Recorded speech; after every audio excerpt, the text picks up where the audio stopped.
হরে কৃষ্ণ, রাধে রাধে।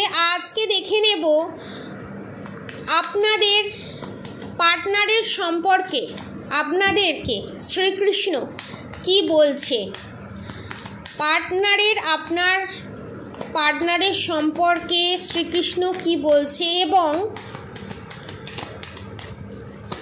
এটা gender specific নয়, timeless reading. আমার ফেসবুকে দেওয়া প্রত্যেকটা রিডিংই হচ্ছে টাইমলেস রিডিং। সব ধর্মের মানুষ, সব বর্ণের মানুষ দেখতে পারে।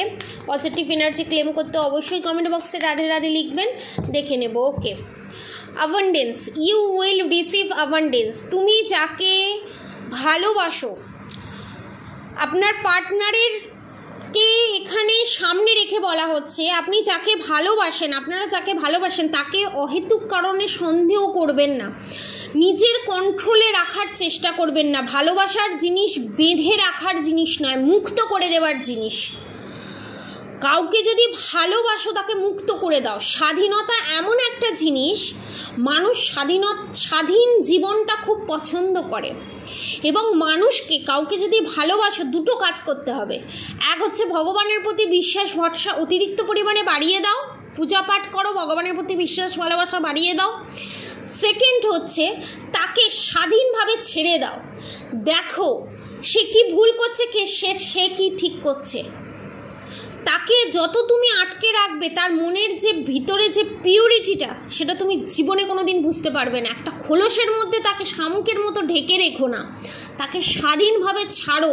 দেখো স্বাধীনভাবে ছাড়ার পর সে তোমার কাছে, তোমার প্রায়োরিটি তার কাছে কতটা, সে লাইফটাকে কিভাবে লিড করছে, তার কটা ফ্রেন্ড আছে। দেখো তুমি, কেউ যদি তোমাকে ভালোবাসে বা তুমি যদি কাউকে ভালোবাসো, তাহলে তাকে আর যাই হোক ভালোবাসা জোর করে হয় না, ঠিক আছে? ভক্তি আর ভালোবাসা জোর করে হয় না, একটা সাধনার জিনিস, ঠিক আছে?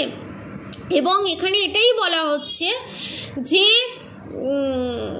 তার উপরে কন্ট্রোল করতে যেও না। এবং নেক্সট দেখে নেব respect. So respect for your teacher or whoever mentor you. তুমি যখন কাউকে ভালোবাসছো, সে হাজবেন্ড হোক, ভালোবাসার মানুষ হোক, তাকে তো ফিউচারে, যে হাজবেন্ড আছে তো তাকে তো একটা গার্জেন হিসেবে তুমি দেখছোই, এবং যাকে তুমি ভালোবাসছো পরে তো তুমি তাকে হাজবেন্ডের আসনে বসাচ্ছ। 10টার মধ্যে 10টা কথাই শুনতে হবে তার কোনো মানে নেই, তোমার মনের মতো নাও হতে পারে। তুমি 10টার মধ্যে দুটো কথাকে সাপোর্ট করলে, বাকি কথাকে সাপোর্ট করলে না, কিন্তু রেসপেক্ট দিয়ে বলো, ঠিক আছে? রেসপেক্ট দেওয়াটা খুব দরকার, কারণ ভালোবাসায় সম্মান শ্রদ্ধা এই দুটো আগে আসে, যেটা আপনাদের প্রত্যেকের করা উচিত, ঠিক আছে? এটাই শ্রীকৃষ্ণ আপনাদেরকে গাইডেন্স দিল। আজকের মতো এতটুকুনি। আপনারা সবাই সুস্থ থাকবেন, ভালো থাকবেন। রাধে রাধে।